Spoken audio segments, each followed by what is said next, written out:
लाखो लोक जे वारीमध्ये प्रेरित होऊन पंढरपूरपर्यंत जातात, तर ही आपली महाराष्ट्राची जी संस्कृती आहे त्याचे दोन मुख्य दीपस्तंभ आहेत, ज्ञानोबा माऊली तुकाराम. पूर्ण वारी पंढरपूरला जाईपर्यंत सगळे लोक एकच घोष असतो, ज्ञानोबा माऊली तुकाराम, ज्ञानोबा माऊली तुकाराम, ज्ञानोबा माऊली तुकाराम, ज्ञानोबा माऊली तुकाराम. जीवाचे जीवन, अमृताची तनू, ब्रह्मांडभूषणू नारायण, सुखाचा सांगात, अंतकासी अंत, निजाचा निवांत नारायण, गोडाचेही गोड, हर्षाचेही कोड, प्रीतीचाही लाड नारायण, भावाचा निज भाव, नावाचाही नाव, अवघा पंढरी राव अवतरलासे, तुका म्हणे जे हे साराचेही सार, माझा अंगीकार तेणे केला. परमेश्वर प्राप्तीसाठी माणसानं कसं वागावं, काय करावं, आणि परमेश्वर इकडे तिकडे आसपास कुठे नसून तुमच्या हृदयातच बसलेला आहे, आणि तुमच्या हृदयातून तुम्ही काय करताय ते सगळं तो बघतोय. तुकाराम महाराजांच्या आयुष्यातील सर्वात मोठा संघर्ष कोणता असेल? तुकाराम महाराजांच्या आयुष्यातला सगळ्यात मोठा संघर्ष म्हणजे गाथा बुडवणे. विठोबा आणि नामदेव महाराज तुकाराम महाराजांच्या स्वप्नात आले. त्यांनी आधी अभंग रचना नव्हते करत, तर त्यांना विठोबांनी सांगितलं की बघा, ह्या नाम्या म्हणजे नामदेव म्हणे, नाम्याला 5 कोटी अभंग करायचे होते, पण त्याचा संकल्प अपूर्ण राहिला, त्याचं आयुष्य अपूर्ण राहिलं. 4.25 कोटी त्याचे झाले, आता 75 लक्ष राहिलेत. ते काम आता तुला करायचं आहे, तर आता उद्यापासून तू अभंग रचना करायला सुरुवात कर. सत्य असत्यासी मन केले ग्वाही, मानियले नाही बहुमता. 400 वर्षापूर्वी लिहिलेल्या या ओळी आजही तितक्याच जिवंत वाटतात, कारण संत तुकाराम महाराजांचे अभंग हे केवळ भक्तिगीते नाहीत, ते समाज, तत्त्वज्ञान, मानवी स्वभाव आणि सत्याच्या शोधाचे दस्तऐवज आहेत. तुकाराम महाराजांनी आपल्या अभंगातून अंधश्रद्धेवर प्रहार केला, विवेकाचा पुरस्कार केला आणि सामान्य माणसाच्या जीवनाला अध्यात्माची नवी दिशा दिली. आजच्या भागात आपण तुकाराम महाराजांच्या अभंगांचा अर्थ, त्यामागील विचार आणि आजच्या काळातील त्यांचे महत्त्व समजून घेण्याचा प्रयत्न करणार आहोत. चला तर मग आपण गप्पांना सुरुवात करूया. आज आपल्याशी गप्पा मारण्यासाठी आलेले आहेत दीपक फडणीस सर. दीपक फडणीस सरांनी संत तुकाराम महाराजांची गाथा ही इंग्लिशमध्ये अनुवादित केली आहे. या संपूर्ण लिखाणाचा प्रवास आज आपण त्यांच्याकडनं जाणून घेणार आहोत. नमस्कार सर. नमस्कार. तुमचं गप्पांच्या गावात या आमच्या पॉडकास्टमध्ये खूप मनापासून स्वागत करते. सगळ्यात आधी खूप एक्सायटेड आहे मी हे ऐकून घेण्यासाठी की संत तुकाराम महाराजांचं जे ज्ञान आहे, जे लिखित स्वरूपात आपल्याकडे साहित्य आहे, ह्याचा इंग्लिशमध्ये अनुवाद करण्याची कल्पना कशी आली? जगद्गुरू तुकाराम महाराज यांची अभंगगाथा मी वाचून पूर्ण केली साधारण 2004-2005 साली. तेव्हा मी MIT कॉलेजमध्ये प्रोफेसर होतो. माझ्याकडे भरपूर वेळ होता. मी टेकडीवर जाऊन बसत असे आणि तेथे गाथा वाचत असे. आणि 3 खंड प्र. न. जोशी महाराजांचे पूर्ण वाचून झाल्यावर माझ्या लक्षात आलं की हे एवढं अफाट ज्ञान आहे आणि मराठी माणसालाच फक्त हा ठेवा उपलब्ध आहे. पण जगाला एवढंच माहिती आहे की तुकाराम महाराज थोर होते, पण त्यांनी नक्की काय लिहिलं आहे हे जगाला कोणालाच माहिती नाही. त्यामुळे मग माझ्या मनात विचार यायला लागला की कमीत कमी 25 अभंग तरी आपण भाषांतर करावे, 100 अभंग कदाचित करावे. पण त्या काळी मी काही ते जास्ती केलं नाही. 10-15 अभंग केले आणि मग ते असे कागदावरतीच राहिले, कारण त्याचं काही पुस्तक बनवण्याची काही कल्पना नव्हती. तर ती माझी कल्पना माझ्या डोक्यातच राहत होती आणि माझ्यासारखं मनात हे यायचं की जसं मराठी माणसाच्या रक्तामध्ये ज्ञानोबा तुकाराम संस्कृती भिनलेली आहे, आमचा कुठलाही निबंध, कथा, कादंबरी तुका म्हणे असे अभंग आल्याशिवाय पूर्ण होतच नाही. तर हे जे ज्ञान, अफाट ज्ञान आहे, तर हे जगाला द्यायला पाहिजे. लोकांना कळलं पाहिजे की तुकाराम महाराज ग्रेट होते म्हणजे नक्की काय केलं त्यांनी. मग 2016 सालापर्यंत मी काही केलं नाही, पण माझ्या एकदम लक्षात आलं 27 जून 2016ला जेव्हा देहूवरून पालखी निघणार होती तुकाराम महाराजांची पंढरपूरला जायला, आणि मी घरी बसलो होतो आणि ती अशी प्रेरणा आली की जी माझ्या डोक्यात कल्पना घोळत होती. माझ्या लक्षात आलं की फेसबुक, यूट्यूब हे छान सोशल मीडिया आहेत आणि माझी जी इच्छा आहे की जगाला तुकाराम महाराज इंग्रजीमधून कळले पाहिजेत, ती मला ह्या मीडियामुळे सोपी आहे करणं. म्हणून मी त्या दिवशी पहिला अभंग यूट्यूबवर केला. एक व्हिडिओ तयार केली, अभंगाचं भाषांतर त्याच्यात केलं आणि ती व्हिडिओ पोस्ट करून टाकली माझ्या यूट्यूब चॅनलवर. आणि मग ती सुरुवात केली. आणि माझ्या मनात 25-30 अभंग करायचं होतं, पण तुकाराम पादुका मंदिर फर्ग्युसन रोड कॉलेज रोडच्या रस्त्यावर माझे मित्र आहेत नारायण बांद्रे, त्यांनी मला आग्रह केला की सर तुम्ही प्रोफेसर आहात, तुमचं इंग्लिश चांगलं आहे, तुम्ही असं 25-50 अभंगांवर थांबू नका, तुम्ही पूर्ण गाथा भाषांतर करा. आणि मी नाही नाही म्हणत असताना त्यांनी इतका प्रचंड आग्रह धरला की मला लक्षात आलं, मंदिराच्या पायरीवरती हा माणूस मला जेव्हा विनवणी करतो की नाही सर तुम्ही पूर्ण करा, माझ्या लक्षात आलं की हे ह्याच्या तोंडातले शब्द नाहीत, तिथून आतून तुकाराम महाराजच ह्याच्या तोंडून वधवून घेत आहेत. आणि तो मला सोडायलाच तयार नव्हता. नाही सर तुम्ही नाही म्हणू नका, देव करून घेईल, पण तुम्ही घरी गेल्यावर पहिल्या अभंगापासून सुरुवात करा. मग मी त्यांची आज्ञा शिरसावंद्य मानली आणि पहिल्या अभंगापासून सुरुवात केली. म्हणतो कधी होईल ते होईल. आणि मग 10 वर्षात हे काम पूर्ण झालं. निश्चयाचे बळ तुका म्हणे तेची फळं. म्हणजे जो तुम्ही निश्चय केला त्याचं तुम्ही त्या ध्येयामध्ये रूपांतर केलं आणि ते ध्येय पूर्ण केलं असंच म्हणावं लागेल या ठिकाणी. प्रत्येक अभंगामध्ये तुका म्हणे म्हटलेलं आहे, ह्यामागे काय मतितार्थ आहे? हो तेही सांगतो, पण फक्त तुमच्या अभंगाला एक पुस्ती जोडतो. निश्चयाचे बळ तुका म्हणे त्याची फळं. तसंच सत्यसंकल्पाचा दाता नारायण, सर्व करी पूर्ण मनोरथ. तुम्ही कोणताही चांगला संकल्प केला तर त्याला बळ प्रत्यक्ष नारायण देतो आणि तो पूर्ण करून घेतो, याची मला प्रचिती आली. तुका म्हणे ह्याचा मतितार्थ असा आहे की ही याला सिग्नेचर म्हणतात, ती ज्ञानेश्वर महाराजांपासूनची परंपरा आहे. म्हणजे ज्ञानेश्वर महाराजांच्या काही अभंगांमध्ये ज्ञानदेव म्हणे, पूर्ण हरिपाठात ज्ञानदेव म्हणे नामदेव महाराजांच्या याच्यात आहे. तर ही संतांची परंपरा आहे. आणि माझ्या मते त्याच्यातून काय अर्थ प्रगट होतो की संत हा परमेश्वराशी इतका एकरूप झालेला असतो की संताची जी चेतना असते that is universal consciousness. He is not limited to body consciousness. म्हणजे त्याच्यामुळे ते स्वतःच्या शरीराकडे पण अलिप्तपणे बघू शकतात की हा तुकाराम, तुका म्हणे, ज्ञानदेव म्हणे, नामदेव म्हणे. म्हणजे ते स्वतः परमेश्वर स्वरूप असताना ते म्हणू शकतात नामा म्हणतो, तुका म्हणे. तर ती त्यांची व्यापकत्वाची एक सिग्नेचर आहे माझ्या मते. संत तुकाराम यांच्या अभंगांमध्ये इतकी ताकद कुठून आली असावी? संत तुकाराम महाराजांच्या अभंगांमध्ये ताकद यायचं कारण 2-3 गोष्टी आहेत.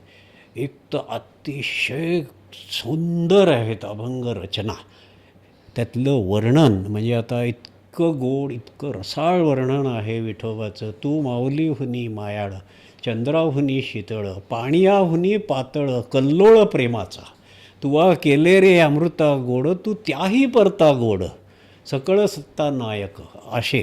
नंतर एक अभंग आहे तो जीवाचे जीवन, अमृताची तनू, ब्रह्मांड भूषणू नारायण, सुखाचा सांगात, अंतकासी अंत, निजाचा निवांत नारायण, गोडा तेही गोड, हर्षा तेही कोड, प्रीतीचाही लाड नारायण. म्हणजे ज्या उपमा आणि जे काय रसाळ वर्णन आहे ते लोकांना परत परत गावंसं वाटतं, परत परत ऐकावंसं वाटतं. तर ही एक ताकद आहे. दुसरी ताकद म्हणजे त्यांनी जे त्यांना हृदयात वाटलं तेच प्रत्यक्ष शब्दांमध्ये लिहिलं. त्याच्यामुळे ते सगळे सत्याचे अनुभव त्यांच्या याच्यात अभंगांमध्ये आलेले आहेत. त्या अभंगांमध्ये मार्गदर्शन आहे की परमेश्वर प्राप्तीसाठी माणसानं कसं वागावं, काय करावं. आणि परमेश्वर इकडे तिकडे आसपास कुठे नसून तुमच्या हृदयातच बसलेला आहे आणि तुमच्या हृदयातून तुम्ही काय करताय ते सगळं तो बघतो आहे. तर त्याला साक्षी ठेवून, लक्षात ठेवून तुम्ही तुमचं वागणं सुधारा.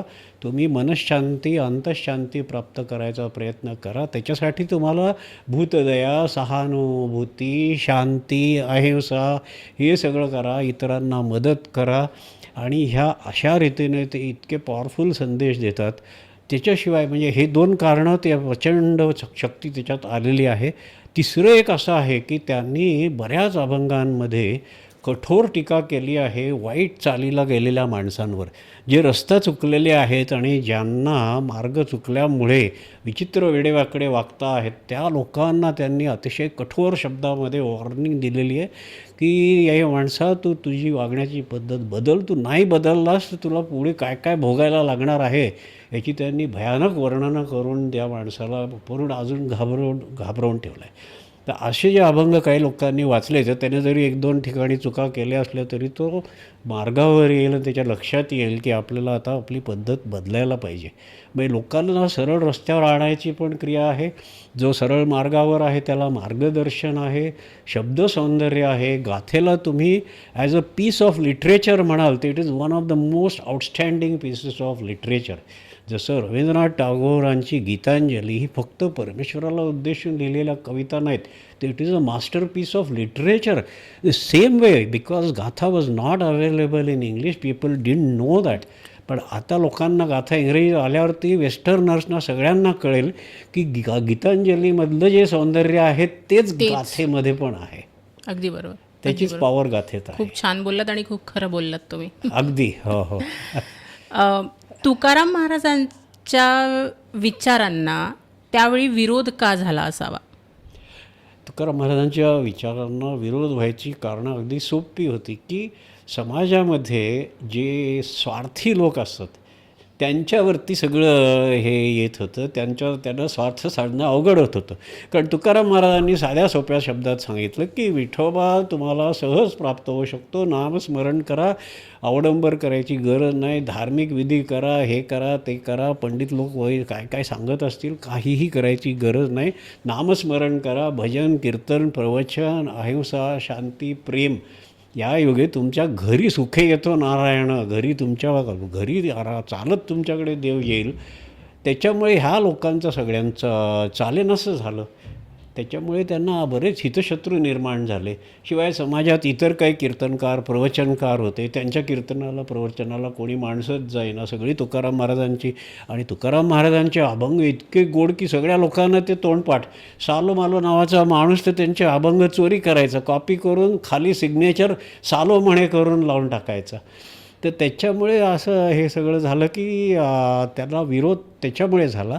आणि एक होतं की परंपरा जी होती त्या परंपरेमध्ये संस्कृतमधूनच परमेश्वर प्राप्तीचं हे करायची, प्रवचनं करायची, पण हे मराठीतून सांगायला लागले. आणि एक परत ते जातीनं ब्राह्मण नव्हते, तर त्यावेळेला सगळे अधिकार ब्राह्मणांकडे होते. सगळेच ब्राह्मण तुकाराम महाराजांच्या विरुद्ध नव्हते, त्यांचे ब्राह्मण अनुयायी होती, ब्राह्मण शिष्य होते. मल्हारपंत कुलकर्णी त्यांच्या घरी तुकाराम महाराजांनी वैकुंठ गमनाच्या वेळेला विमानातून खाली टाकलेली दगडी टाळ आहेत. आणि देहूच्या जवळ टाळगाव चिखली म्हणून गावाचंच नाव आहे मला वाटतं, त्या टाळगावमध्ये मी बघितलं असे दगडी टाळ काचेच्या पेटीमध्ये त्यांनी टाकलेत. ते मल्हारपंत कुलकर्णी तुकाराम महाराजांचे शिष्य. तर ह्या कारणामुळे ते, आणि त्यांनी सत्य सांगितलं, आणि सत्य आणि विचार प्रवर्तक म्हणजे समाजात ज्या रूढ विचार होते त्याच्यापेक्षा पूर्णपणे वेगळं, त्याच्यामुळे त्यांना विरोध झाला. तुकाराम महाराजांच्या अभंगांची जी सगळीकडे जी पसरण झाली, झपाट्याने झाली, लोकांना ती मुखोद्गत होती. आणि याच भक्तिभावाच्या प्रेरणेतून एक ब्राह्मण समाजातली बाई पुढे आली आणि ती बोलली की तुकाराम महाराज तुम्ही मला तुमचा शिष्य करून घ्या. त्या बाईचं नाव होतं बानाई. त्याबद्दल काही सांगाल का? नाही, मला त्या बाईंच्याबद्दल खरं सांगायचं तर माहिती नाही. पण तुकाराम महाराजांचे इतर 14 टाळकरी जे होते ते सगळे टाळकरी खूपच म्हणजे त्यांच्या निकटचे होते. आणि परवाच मला आनंद म्हणजे एक गृहस्थ असे भेटले, एक बाई मवाळ, मुक्तल मवाळ, जिनं माझी पहिल्या 2 गाणी आहेत त्या गाण्यांच्या व्हिडिओ मुक्तल मवाळने केली. आणि मुक्तल मवाळच्या त्याचे 10व्या पिढीतले वंशज ते म्हणजे तुकाराम महाराजांच्या 14 टाळकऱ्यांपैकी एक गंगाजी मवाळ का काहीतरी त्यांचं नाव तिनं मला सांगितलं. तर तुकाराम महाराजांचे सगळे टाळकरी हे खूप पगत होते आणि त्यातच निळोबा राय त्याच्यातच होते. संतू जगनाडे अजून एक तेली, म्हणजे मला वाटते ते संतू जगनाडे ह्यांच्या पालख्या पण जातात पंढरपूरला दरवेळेला. तुकाराम महाराजांचे अभंग आजच्या सोशल मीडियाच्या युगात किती सुसंगत आहेत? तुकाराम महाराजांचे अभंग आजच्या सोशल मीडियामध्ये खूप जास्ती सुसंगत होतात आणि ॲक्सेसिबल होतात सोशल मीडियामुळे. मला त्याचा जास्ती आनंद वाटतो, कारण त्याच्यामुळेच मी सुरुवात केली. माझी सुरुवातीला पुस्तकं छापायची काहीही तयारी नव्हती, इच्छा नव्हती आणि जरूर पण वाटत नव्हती मला. कारण माझ्या लक्षात आलं की नुसतं एका यूट्यूबवर माझा अभंग टाकला तर जगातल्या कुठल्याही कोपऱ्यातून माणूस ते बघू शकतो. फेसबुकवर ट्रान्सलेशन टाकलं, जगातल्या कुठल्याही कोपऱ्यातून लोकांना ते वाचता येतं आणि तसंच व्हायचं. 7-8 वर्षापर्यंत मला जगातल्या अनेक कोपऱ्यातून लोकांचे मेसेजेस आले, साऊथ इंडिया, तामिळनाडू, दुबई, गल्फमधून, अमेरिकेतून, की तुम्ही फार चांगलं काम करताय, तुम्ही जर पुस्तक छापलं तर आम्हाला पुस्तक हवं आहे. पण मी सगळ्यांना सांगायचो की मला पुस्तकाची काही गरज वाटत नाही, मी काही पुस्तक छापणार नाही. पण the turning point came at one phone call. मला 2022 नोव्हेंबरमध्ये एका बाईंचा फोन आला लातूरहून आणि ती म्हणे, मी विद्यार्थिनी आहे, मला PhD करायची आहे तुकाराम महाराजांच्या अभंग गाथेवर. पण सर तुमचे मी बघते फेसबुकवर 750 अभंग तुमचे पोस्ट केलेले आहेत, तर तुम्ही पुस्तक असेल तर मला पुस्तक द्या ना, मला PhD करायची आहे. ते म्हटलं तुला पुस्तक कशाला पाहिजे, सगळे 750 अभंग तिथून तू घे. तर ती म्हणे तसं नाही, मला गाईड म्हणतात की तू गाथेसाठी अभंगाच्या तुकाराम गाथा ही तू PhDसाठी घेऊ शकत नाहीस विषय, तू दुसरा कोणताही विषय घे, पण तुला गाथेवर PhD नाही करता येणार. तर मी वैतागलो, म्हटलं असं काय म्हणत आहेत तुझे गाईड. ते म्हणे नाही त्यांचं बरोबर आहे, ते म्हणतात इंग्लिशमध्ये त्यावरती काही लिटरेचरच नाही आहे, तुला थिसिस लिहायला लागेल, तू थिसिसमध्ये काय लिहिणार आणि तुला PhD कोण देणार.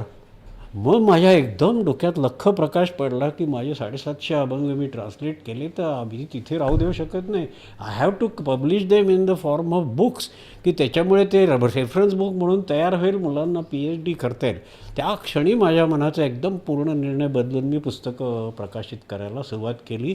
पहिली 300 अभंगाचा पहिला खंड तयार केला. लकीली बुकगंगा पब्लिकेशननं तो ॲग्री केला पब्लिश करायचा आणि अशा रीतीने अभंगांची पुस्तकांची निर्मिती सुरू झाली. पण आजच्या जगात तुकाराम महाराजांच्या 350 पावणे 400 वर्षानंतर ते सुसंगत आहेत. कारण काय आहे की माणसाच्या भावना त्याच आहेत, मन तेच आहे. जमाना बदलला, काळ बदलला, पण मन तेच आहेत. माणसाच्या मनामध्ये काय काय आहे, आशा आहे, दुःख, सुख, अहंकार, ईर्ष्या, मत्सर, लोभ, आकर्षण आणि ह्या सगळ्या आणि प्रवृत्ती निवृत्तीचा झगडा. अभय महाराज टिळक जे एक अतिशय प्रगत आणि संत साहित्याचे एक मोठे विचारवंत आहेत, त्यांनी त्यांच्या प्रकाशनाच्या भाषणात काय सांगितलं, प्रवृत्ती आणि निवृत्तीचा झगडा माणसाला आयुष्यभर करायला लागतो आणि त्या झगड्यामध्ये बॅलन्स कसा साधायचा, की कुठपर्यंत प्रवृत्तीला स्कोप द्यायचा आणि कुठे निवृत्ती वापरायची, तर हे अभंग गाथेतून कळतं. मनावरती कसा ताबा मिळवायचा, अंतर्मुख कसं व्हायचं, लोकांनी काही केलं तरी आपण आपली शांती न ढळू देणे हे कसं करायचं, त्यांच्या जीवनाच्या उदाहरणावरनं आणि त्यांच्या अभंगांवरनं तुम्हाला हे सहज कळतं. आणि ज्याला पूर्ण काही 300 अभंग किंवा 450 अभंगांचं गाथा वाचण्याचा पेशन्स नाही आहे, social media is the best for them. एका वेळेला 4 अभंग वाचा, पुढच्या दिवशी परत 4 अभंग वाचा. इनफॅक्ट आता आम्ही एक ॲप तयार करणार आहोत आणि त्या ॲपमध्ये त्याला माणसाला त्याच्या मोबाईलमध्ये ॲप डाउनलोड केला तर दररोज हवा तर एक अभंग त्याच्या ॲपमध्ये येऊन व्हॉट्सॲपमध्ये किंवा ईमेलमध्ये येऊन पडेल. म्हणजे त्याला तर 4,500 अभंग. तुम्हाला मला इतकं सांगायला आनंद वाटतो की 12 वर्ष लागतील माणसाला, पण 12 वर्षात त्या माणसाची पूर्ण अभंग गाथा वाचून होईल. आणि मी तेही गॅरंटी देऊन सांगतो की तो माणूस पूर्णपणे बदलेल. माझा आत्तापर्यंत अनुभव असा आहे स्वतःचा, पण तुम्ही विष्णुपंत पागनीसांचं पण उदाहरण घ्या. तुकाराम महाराजांच्या पिक्चरमध्ये ज्यानं काम केलं आहे विष्णुपंत पागनीस, त्यानंतर आयुष्यभर त्याने ते कपडेच बदलले नाही, त्याने तुकाराम महाराजांचेच कपडे आयुष्यभर घातले, शेवटपर्यंत तेच आयुष्य जगला. मी अनेक माणसं समाजात बघितलीत ज्यांनी पूर्ण गाथा वाचली, ती माणसं पूर्णपणे बदलून जातात. नुसते प्रेमळ, माऊलीहुनी मायाळ, चंद्राहुनी शीतळ, पाण्याहुनी पातळ असे एकदम प्रेमळ माणसं बघितली आहेत मी. तुम्ही बघा, पण तुम्हालाही लक्षात येईल ते. तुकाराम महाराजांनी अंधश्रद्धा आणि कर्मकांडावर केलेली टीका त्या काळात किती किती धाडसी असावी असं वाटतं तुम्हाला? अंधश्रद्धा आणि कर्मकांडावर त्यांनी खूप कठोर टीका केलेली आहे आणि नुसता राख लावून आणि गंध लावून आणि कपडे घालून जे माणसं ढोंगी समाजातली असतात त्यांच्यावरती खूप प्रहार केलेले आहेत त्यांनी आणि त्याच्यामुळे त्यांना बराच विरोध सहन करायला लागला. पण लोकांना त्याच्यामुळे एक लक्षात आलं की खरं महत्त्व अंतर्शुद्धीला आहे. ज्याचं चित्त शुद्ध तो खरा साधू. आणि त्यांचे जे अभंग आहेत आता पुण्य पर उपकार पापते पर पीडा वगैरे असे, त्याच्यामुळे ती जी कठोर त्यांनी टीका केली त्याचा समाजावरती खूप चांगला परिणाम झाला. बंधू लोकांपासून दूर जायला लागले, म्हणजे that is a fact. Tukaram महाराजांच्या आयुष्यातील सर्वात मोठा संघर्ष कोणता असेल? तुकाराम महाराजांच्या आयुष्यातला सगळ्यात मोठा संघर्ष म्हणजे गाथा बुडवणे. जी त्यांना ती ऑर्डर मिळाली, रामेश्वर भट्टांनी जेव्हा ती आज्ञा केली, तुकाराम महाराज इतके साधे भोळे आणि सरळ होते. ते म्हणले की ठीक आहे, आता ह्या ब्राह्मणानं मला ऑर्डर केली आहे, याचा अर्थ ती पांडुरंगांचीच इच्छा आहे, मग आता मी काय करू शकत नाही. त्यांनी स्वतःहून सगळं गाथा बांधला, कागद सगळे एका कापडात गुंडाळले, मोठा दगड घातला आणि स्वतः त्यांनी नदीच्या डोहात जाऊन बरोबर मध्यभागी जाऊन त्या गाथा बुडवल्या. पण त्यानंतर ते कम्प्लिटली तुटून पडले अक्षरशः आणि नदीच्या बाजूला एका दगडावरती 13 दिवस नुसते डोक्याला हात लावून बसले आणि ते सांगत होते देवाला की देवा तूच माझ्या स्वप्नात आलास. तुम्हाला सगळ्यांना गोष्ट माहिती असेल की विठोबा आणि नामदेव महाराज तुकाराम महाराजांच्या स्वप्नात आले. त्यांनी आधी अभंग रचना नव्हते करत, तर त्यांना विठोबांनी सांगितलं की बघा ह्या नाम्या म्हणजे नामदेव म्हणे नाम्याला 5 कोटी अभंग करायचे होते, पण त्याचा संकल्प अपूर्ण राहिला, त्याचं आयुष्य अपूर्ण राहिलं. 4.25 कोटी त्याचे झाले, आता 75 लक्ष राहिलेत, तर ते काम आता तुला करायचं आहे. तर आता उद्यापासून तू अभंग रचना करायला सुरुवात कर, आता झोपू नकोस, तुझे झोपायचे दिवस संपले. आणि तेव्हापासून तुकाराम महाराजांची अभंग रचना सुरू झाली. आणि म्हणूनच तुम्ही जे म्हणताय जी प्रचंड पॉवर कशी काय आली त्यांच्या शब्दरचनेत, ते विठोबांनी स्वतः ऑर्डर करून त्यांना अभंग रचायला लावले होते. त्याच्यामुळे त्यांच्या प्रत्येक शब्दात शक्ती जी आहे ती प्रत्यक्ष परमेश्वराची शक्ती आहे. आणि ते सारखे म्हणतात की मी काही एवढा शिकलेला पंडित नव्हे, हा पांडुरंग माझ्या मुखातून बोलतो, मला कळत पण नाही काय बोलतो कधी कधी, म्हणजे मला हे शब्द माझे नाहीत, मी पंडित माणूस नाही, पण माझ्या मुखातून परमेश्वर बोलतो. आणि मग काही ठिकाणी त्यांनी लोकांना स्ट्रिक्टली पण सांगितलेले आहे की तुम्ही विश्वास ठेवा, हे माझे शब्द नाहीत, हे प्रत्यक्ष परमेश्वराचे शब्द आहेत, ह्याच्यात तुम्ही म्हणजे don't try to challenge this words, असा कॉन्फिडन्स पण त्यांच्या ह्याच्यामध्ये दिसतो आपल्याला. येस. जर तुकाराम महाराज आज जिवंत असते तर आजच्या समाजाला त्यांनी कोणता संदेश दिला असता? आज तुकाराम महाराज जर असते तर त्यांनी जो संदेश दिला असता, मी तुम्हाला त्याच्यासाठी एक त्यांचा छान अभंग सांगतो.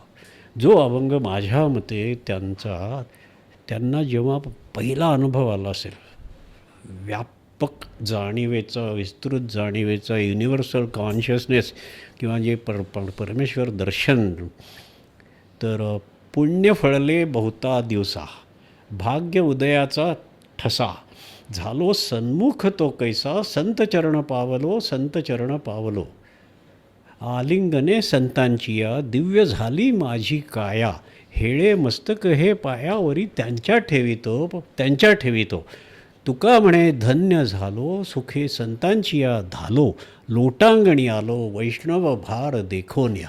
अतिशय सुंदर गायलेलं आहे, तुम्ही ते गाणं ऐकलेलं असेल अनेक वेळा. त्याच्यात अगदी एकच कीवर्ड आहे, सन्मुख. झालो सन्मुख तो कैसा, म्हणजे 4,500 अभंग, 4,092 अभंगांचं भाषांतर केल्यावर काय झालं की 16 एप्रिलला हे माझं काम पूर्ण झालं आणि 20 एप्रिलच्या आसपास तेव्हापासून माझ्या डोक्यात हा एक अभंग सारखा फिरतो आहे, माझ्या नजरेसमोर येतो आहे. तर मला असं वाटतं की तुकाराम महाराजांना असं सांगायचं आहे की सगळ्या याचं सिक्रेट हे आहे, झालो सन्मुख तो कैसा. जो माणूस सन्मुख झाला त्याला सगळं मिळेल, जो विन्मुख झाला त्याला काहीही मिळणार नाही. अगदी सोपं आहे. आता हा प्रकाश आहे, इथे लाईट आहे. मला जर लाईट हवा असेल, मी जर सन्मुख झालो, चेहरा लाईटकडे केला तर माझ्या चेहऱ्यावर प्रकाश पडणार. मी उलटं जर तोंड ठेवलं तर प्रकाश पडणार नाही. तुकाराम महाराज अगदी सरळ सांगतायत, पुण्य फळले भोवता दिवसा, भाग्य उदयाचा ठसा, झालो सन्मुख तो कैसा, संत चरण पावलो. संत चरणाला लागलो, ईश्वराच्या भक्तीला लागलो आणि मी सन्मुख झाल्यामुळे सगळं मला प्राप्त झालं आणि मला विठोबाचं दर्शन झालं. ते हा संदेश ते देतील की मुलांनो, सन्मुख व्हा, अंतर्मुख व्हा, स्वतःच्या आतमध्ये बघा, स्वतःच्या शांततेसाठी, मनशांती, आत्मशांतीसाठी करा. मग त्याच्यासाठी तुम्हाला शांतता, अहिंसा, स्पर्धा करू नका, ईर्ष्या करू नका, मत्सर करू नका, म्हणजे षड्रिपूंपासून दूर राहा. काम, क्रोध, लोभ, मोह, मद, मत्सर यांचा स्वतःवरती पगडा जमू देऊ नका. संन्यास घ्यायला ते सांगत नाहीत. संसारी माणसानं संसार करावा, नीटनेटका संसार करावा, पण षड्रूपींच्या आहारी जाऊ नये, पैशाच्या कीर्तीच्या मागे लागू नये. हे सगळं फसवं आहे, हे सगळं खोटं आहे, या विश्वाला सत्यत्व नाही. ब्रह्मसत्य जगन मिथ्या शंकराचार्यांनी पण म्हटलेलं आहे. तुकाराम महाराज पण तेच म्हणतात की हा सगळा मायाजाळ आहे. एका अभंगात तर ते म्हणतात की भातुकली खेळायला बसलेल्या मुली, एकदा भातुकली झाली, सगळा संसार तो सारा विस्कटला, घरी गेल्या की त्याचे ते पूर्णपणे विसरून जातात. परत दुसऱ्या दिवशी त्याच्यावरती काही चर्चा होत नाही, डिस्कशन होत नाही. ते म्हणे हे पृथ्वीवरचं अस्तित्व तितकंच क्षणभंगूर आहे, पण जे चिरकाल चिरंतन जे सत्य आहे त्याच्यासाठी तुम्ही अंतर्मुख व्हा आणि get connected with a genuine saint, get connected with lord Vithoba. एका अभंगात तुकाराम महाराज म्हणतात की अरे भक्ता, तू फक्त एकदा पंढरपूरला जा आणि त्या विठोबाच्या पाया पड. तू फक्त एकदा पाया पडला ना, मी तुझ्यासाठी जामीन राहतो, मी तुझी गॅरंटी घेतो देवाला. मी म्हणजे जसं बँकेत FD घ्यायचं, कर्ज घ्यायचं तर तुम्हाला सिक्युरिटी द्यायला लागते. तुकाराम महाराज म्हणतात मी तुझं सिक्युरिटी राहतो, देवाला सांगतो की ह्या माणसाचं सगळं चांगलं कर बाबा, तुला मुक्ती द्यायची गॅरंटी मी देतो, पण तू फक्त एकदा जा. मी तुझ्या पाया पडतो, पण तू पंढरपूरला जा, एकदा देवाच्या पाया पड. आणि त्याच्यात गंमत अशी आहे की तुम्ही फक्त एकदा जायचं म्हणून म्हटलात तर तुम्ही पहिल्यांदा जेव्हा विठोबाच्या पाया पडाल त्यानंतर तुम्हाला सारखं सारखं जावंसं वाटणार. ही त्यातली गंमत आहे. जसं त्यांनी एका अभंगात म्हटलं आहे, अतिशय सुंदर अभंग आहे आणि ते साऊथ इंडियन तामिळनाडू मुली रजनी गायत्री त्यांनी पण तो गायलेला आहे. पंढरीचे भूत मोठे, तेथे जाऊ नका कोणी, तेथे जाऊ नका कोणी, गेले नाही आले परतोनी. ते म्हणतात पंढरीला एवढं मोठं हा भयानक भूत आहे, तुम्ही अजिबात जाऊ नका, कारण तिथे जे कोण जातात त्यातलं कोणी परतच येत नाही. बहु खेचरीचं रान, हे नुसतं खेचरांनी भरलेलं लान आहे. बघ होय वेडे होय मन, तिथे गेलं तर मन वेडं होणार. बघ हे वेडे होय मन, आणि तुका पंढरीस गेला, पुन्हा जन्मा नाही आला. म्हणजे आता तुमच्या लक्षात येते त्याची गंमत की निगेटिव्ह ह्याच्यानं, ते व्यतिरेक अलंकार आहे माझ्या मते हा मराठीतला. निगेटिव्ह ह्याच्यानं ते असं सांगतात की म्हणजे प्रत्येकाला वाटेल की आता पंढरपूरला जायला पाहिजे. अगदी बरोबर. मला एक मध्येच असं विचारायचं आहे की तुकाराम महाराजांची गाथा ही बुडवून द्यायला सांगितली की पाण्यात वाहून गेली, पण मग ती जिवंत कशी राहिली? हां, तर याच्या मागचं शास्त्रीय कारण अजून कोणालाही माहिती नाही, कोणी तर्क पण करू शकत नाही किंवा केलेले पण नाही, त्याच्यावर काहीही रिसर्च उपलब्ध नाही. पण चमत्कार हा झाला हे सत्य आहे. कारण तुकाराम महाराजांनी स्वतःच्या अभंगात लिहून ठेवलं आहे की 13 दिवस त्यांनी नंतर जेव्हा गाथा वर आल्या त्याच्यानंतर जी अभंग रचना केली आहे त्याच्यात त्यांनी स्पष्ट लिहिलं आहे की म्हणे देवा मी तुम्हाला फार कष्ट दिले, मला फार वाईट वाटतं, मला क्षमा करा, मी तुम्हाला इतका बोललो आणि रागावलो वगैरे, पण मला तुम्हीच दाखवलं की तुम्ही अंतकाळी विठो आम्हाला पावला, म्हणजे तुम्ही फक्त दयाळू आहात आणि तुम्ही दया केली. आणि म्हणे 13 दिवस तुम्ही माझं इथे दगडावरती रक्षण केलं आणि 13 दिवस तुम्ही पाण्यामध्ये अभंगांचं रक्षण केलं. हे त्यांच्या अभंगातच त्यांनी लिहिलेलं आहे. त्यामुळे देवानं पाण्यात भिजलेल्या गाथेचं पाण्यापासून रक्षण केलं हे तुकाराम महाराजांनी लिहिलं आहे. आणि ती गाथा वर आली, हा इतिहास आहे आणि ती गाथा वर आली, लोकांना ती उपलब्ध झाली. आता सायन्स असं आहे की आजचं सायन्स कुठे आहे. तुम्ही समजा एखादा मोठा फुटबॉल घेतला. मी स्वतः I am a chemical engineer from IIT Delhi. I have studied physics, Halliday, Resnick वगैरे, म्हणजे आम्ही चांगल्या हाय लेवलचं फिजिक्स वगैरे शिकलेलो आहे. तर मी तुम्हाला सांगतो की मेटाफिजिक्स म्हणजे काय आणि व्हॉट इज फिजिक्स. तर आता एक फुटबॉल समजा तुम्ही घेतला आणि त्याला कव्हर केलं संपूर्ण न्यूजपेपर वर्तमानपत्रानं आणि त्याला एक छोटी विंडो जर काढली तर तुम्हाला फुटबॉलचा किती भाग दिसेल, तेवढाच भाग दिसेल. की आपण समजा 4 इंचाची विंडो काढली तर तो 4 इंचाचाच भाग दिसेल. तर 4 इंचाचा भाग जो दिसतो फुटबॉलचा, दॅट इज फिजिक्स. आणि जो दिसत नाही भाग ते सगळं मेटाफिजिक्स आहे. जे आपल्याला अजूनही ज्ञान नाही ते अफाट आहे आणि ते प्रचंड आहे.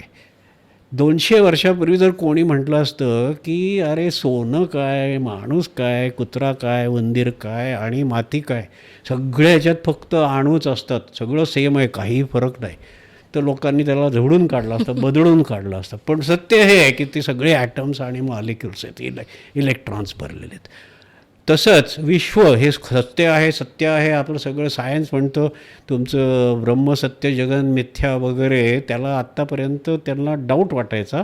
पण आता युनिवर्स काय म्हणतं की द स्ट्रिंग थिअरी असं म्हणते की सगळं विश्व म्हणजे एकच दोरी आहे आणि ती दोरी अनेक ठिकाणची खूप मोठी दोरी आहे आणि ती अनेक ठिकाणी व्हायब्रेट करते आणि ती दोरीमध्ये जी कंपनं तयार होतात, एनर्जीची दोरी आहे आणि ती सगळी इंटरकनेक्टेड आहे. ती दोरी जिथे जिथे व्हायब्रेट होते तिथे तिथे ते प्रकार तुम्हाला तुमच्या नजरेला दिसतात, भासतात. ते खरे आहेत की नाही असं नाही म्हणत सायन्स. तुम्हाला चंद्र दिसतो, तुम्हाला गॅलेक्सीज दिसतात, तुम्हाला माणूस दिसतो, डोंगर दिसतो. पण ह्याला सत्य अस्तित्व कितवी आहे ह्याच्याबद्दल विचारलं तर आता क्वांटम फिजिक्स वगैरे ते परत तिथे त्याचा एक प्रश्न आहे. तुम्ही गुगलमध्ये सर्च केलं तर the present what is the answer, does the moon exist असं जर म्हटलं तर त्या answer is from present science की yes only if you want it to exist. If you don't want the moon to exist, the moon has no reason to exist. म्हणजे मी आता चंद्र बघतोय म्हणून तो दिसतो आहे, पण मी चंद्राकडून इकडे बघायला लागल्यावर चंद्राला असायची गरजच नाही आहे. म्हणजे जे ज्ञानेश्वर महाराजांनी लिहिलेलं आहे की 3 गोष्टी लागतात सत्य प्रतीत व्हायला: बघणारा, बघायची वस्तू आणि बघण्याची क्रिया. आणि या 3 पैकी म्हणजे ती त्रिपुटी जी असते तर ह्या 3 पैकी एक जरी वस्तू ॲबसेंट असली तर दुसऱ्या 2 वस्तूंचं प्रयोजन राहत नाही. त्यामुळे विश्वाचं प्रयोजन राहत नाही जर बघणाराच नसला. म्हणून जेव्हा तो योगी समाधीत जातो, जेव्हा त्याची बघण्याच्या क्रियेचं प्रयोजनच राहत नाही, तो सगळ्या इंद्रियांच्या पलीकडे जातो, तेव्हा त्याच्यासाठी विश्वाचा विलय होतो. तो स्वतःच विश्वमय बनलेला असतो. So with all this I will say की गाथा पाण्यातून तरंगल्या. तुकाराम महाराज खोटं काही सांगणार नाहीत. त्यांनी त्यांच्या अभंगातच सांगितलं की देवा तू 2 ठिकाणी रक्षण केलेस, स्पष्ट अभंगात लिहिलेत. गाथा तू तिकडे पाण्यात वाचवल्यास, तुला 2 बॉड्या करायला लागल्या कदाचित स्वतःच्या. 2 देह झाले पांडुरंगांची. एका देहानं त्यांनी तुकाराम महाराजांना वाचवलं. कारण ते अन्न पाणी काहीही न घेता 13 दिवस नुसते बसून होते दगडावर. त्यांचं बेसिकली म्हणजे he was destined to go. त्यांना म्हणजे त्यांचं कुठलीही इच्छा राहिलेली नव्हती जगण्याची. पण त्याच्या अवस्थेत त्यांचा अंत होऊ दिला नाही पांडुरंगानं. ते रक्षण केलं. ते तुकाराम महाराजांच्या लक्षात आलं. ते म्हणले देवा तुम्ही माझं पण रक्षण केलं आणि पाण्यात गाथेचे रक्षण केलं आणि असं असून देखील मी तुम्हाला कठोर शब्द बोललो, मला क्षमा करा. तर हे गाथेचं अभंग आणि अभंग वर आले, ही बातमी वाऱ्यासारखी पसरली. दुसरं त्याच्या सत्यतेसाठी रामेश्वर भट्ट ज्यांनी ते सगळं केलं ते तिकडे गेले मला वाटते आणि त्यांच्या अंगाला दाह व्हायला लागला. सर्वांगाची अंग जाळ जाळ जाळ आणि काहीही केलं ते जाईना. सगळे डॉक्टर झाले, सगळे वैद्य झाले, काहीही कळेना. मग ते अनगड शाह म्हणून जवळ देहूच्या जवळ एक असा मुस्लिम पीर त्याच्याकडे पोचले आणि त्याला विचारलं. त्या अनगड शहानं सांगितलं की महाराज तुम्ही तुकाराम महाराजांनी जी शिक्षा केली ना तो महात्मा आहेत, त्याने जर तुम्हाला क्षमा केली तर तुमच्या अंगाचा दाह राहील. ती त्यांना एकदम पटलं आणि मग ते इकडे आले तर तोपर्यंत गाथावर आल्या होत्या. 14 दिवस निघून गेले होते, गाथावर आल्या होत्या आणि सगळा जयघोष चालू होता की इकडे गाथा तरंगल्या, देवाने चमत्कार केला आणि जी पाण्यात बुडवलेली वस्तू 13 दिवसाची, ही गोष्ट अशी फेमस झालीच नसती. जर गाथा पाण्याने भिजून गेल्या असत्या तर एवढी फेमस झालीच नसती गोष्ट. आणि ते आले आणि त्यांनी क्षमा मागितली तुकाराम महाराजांची आणि तुकाराम महाराजांनी उदार हृदयाने त्यांना क्षमा केली आणि त्या क्षणी त्यांच्या अंगाचा दाह थांबला. त्यानंतर रामेश्वर भट्ट हे तुकाराम महाराजांचे शिष्य झाले आणि त्याच्या पट्टशिष्यापैकी एक. आणि तुकाराम महाराज वैकुंठ गमन त्याच्यावरती लोकांना काय काय शंका येतात, पण रामेश्वर भट्टांनी लिहून ठेवलं आहे अभंगामध्ये, विमानात बैसोनी सदेह गेला वैकुंठाला तुका. अगदी त्यांचं स्पष्ट अभंगात त्यांनी लिहिलं की विमान आलं आणि विमानात बसून तुकाराम महाराज वैकुंठाला गेले. तेही मी सांगतो तुम्हाला, कारण बऱ्याच लोकांना ते आश्चर्य आणि ते काय काय सगळं विश्वास ठेवत नाहीत वगैरे. कारण सगळ्यांना वाटतं की मलाच सायन्स समजतं, सायन्स इतरांना कोणाला समजणार नाही. I am very honest to science, I will not accept anything which science doesn't accept. Okay fine. आता योगाच्या विद्येमध्ये जो प्रगत योगी असतो, तुम्ही कोल्हटकरांचं पुस्तक वाचा, पातंजली योगसूत्र सगळी एक्सप्लेन केली आहे. तेवढं जाड पुस्तक आहे. पातंजली योगसूत्रामध्ये त्यांनी स्पष्ट लिहिलेलं आहे, कोल्हटकरांनी हे एक्सप्लेनेशन दिलं आहे, हाऊ वैकुंठ गमन वॉज पॉसिबल. तर प्रत्येक योग्याला एका विशिष्ट लेव्हलला तो अगदी परमेश्वराच्या निकट पोचला की देव त्याची परीक्षा पाहायला त्याच्या अष्टसिद्धी त्याच्या पायाशी आणून टाकतो.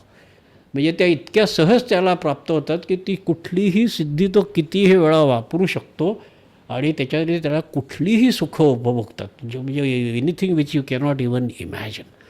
आणि मग देव परीक्षा बघतो की हा माणूस त्या सिद्धीत अडकला तर मग त्याला परमेश्वर प्राप्ती होत नाही, त्याची साधना परत झिरोला जाते. पण ज्याला खरा परमेश्वर पाहिजे असतो तो त्या सिद्धींकडे ढुंकून पण बघत नाही आणि त्यांना त्या सिद्धी समाज कल्याणासाठी वापरायची परवानगी असते. आणि अशा अनेक आपल्या साधू महात्म्यांनी त्या सिद्धी वापरलेल्या आहेत. लोकांच्या कल्याणासाठी त्या सिद्धी वापरलेल्या चालतात. पण त्या सिद्धींचा दुरुपयोग किंवा स्वतःच्या आनंदासाठी मग परमेश्वराकडून लक्ष जर त्याचं चळलं तर मग त्या सिद्धी काही काळाने सिद्धी पण निघून जातात आणि तो माणूस त्याची साधना शून्य बनते. तर कोल्हटकरांनी काय लिहिलं आहे की त्यातली एक सिद्धी अशी आहे अदृश्य होणे. अदृश्य होण्याची प्रक्रिया म्हणजे काय की तुमच्या शरीराचा प्रत्येक सेल ट्रान्सपरंट करतात. तो ट्रान्सपरंट झाला की त्याचा अर्थ प्रकाश आरपार जातो. जो प्रकाश आरपार गेल्यामुळे तो माणूस दिसत नाही, तो अदृश्य होतो आणि मग असा अदृश्यरीतीने संचार करता येतो. तर त्यांचं म्हणणं आहे की तुकाराम महाराजांसारखे जेव्हा भक्त त्या लेव्हलला पोचतात तेव्हा परमेश्वर त्यांच्या चरणाशी त्या सिद्धी आपोआप येऊन पडतात. आणि त्यांच्या चरणाशी येऊन पडल्या होत्या त्या कधी त्याच्यावर ते बघायचे पण नाही त्या सिद्धींना. जेव्हा वेळ झाली त्यांना वैकुंठाला न्यायची तेव्हा कीर्तन चालू होतं आणि एक मोठा वावटळ आली, एक मोठं वादळ आलं, वाळू असं आणि धुळीचं वादळ आलं आणि ते कीर्तन चालू असताना काहीही दिसत नाही अशी परिस्थिती झाली. देहूला त्या नांदुरकी वृक्षाच्या खाली तुकाराम महाराज बसले होते आणि कोणालाही काही दिसेना. पण नंतर जे वावटळ जेव्हा सेटल झाली तेव्हा तुकाराम महाराज जागेवर नव्हते.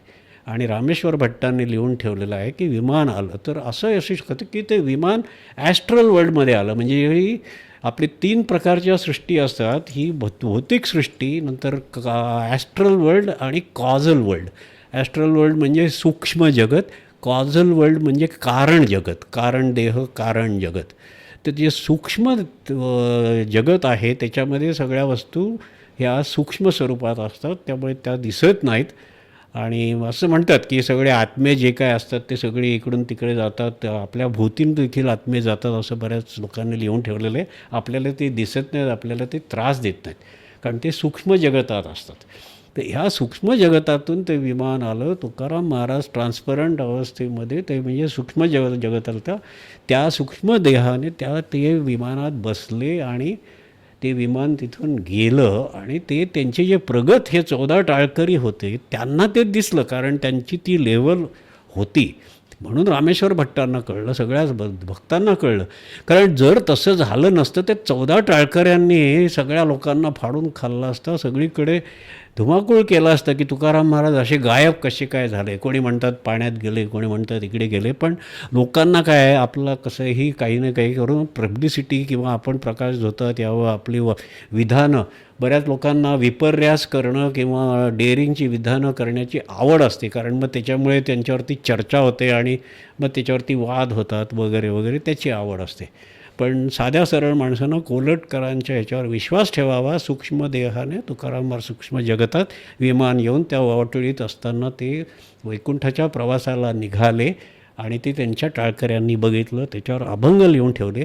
तुकाराम महाराजांनी स्वतः रचना केलेली आहे 12 अभंगांची आणि अगदी त्या 12 अभंगात त्यांनी लिहिलेले की हे विमानातून वैकुंठाला प्रवासाला जातानाचे अभंग आहेत. कागदावर अभंग लिहिले, त्यांना खूण लोकांना पटावी की हे तुकाराम महाराजांचे अभंग आहेत. म्हणून त्यांची टाळ, ती दगडी टाळ जी मल्हारपंत कुलकर्णी यांच्या मंदिरात आजही बघायला मिळते. कोणीही टाळगाव चिखलीला जा, तिथे ते दिसते टाळ. ती टाळ आणि त्यांची घोंगडी म्हणजे कंथा ही त्यांनी विमानातून खाली टाकली अभंगांच्या कागदासहित, की लोकांना कळलं पाहिजे की हे माझी टाळ आहे, म्हणजे हे माझे अभंग आहेत. ते 12 अभंग आज ही सगळे वारकरी दर शनिवारी त्यांचं हरिपाठ आणि 12 अभंगांचं पठण हे होतं प्रत्येक मंदिरामध्ये. आणि त्या 12 अभंगात त्यांनी सरळ लिहिलेले देहासहित तुका वैकुंठासी, शेवटच्या अभंगात देहासहित तुका वैकुंठासी.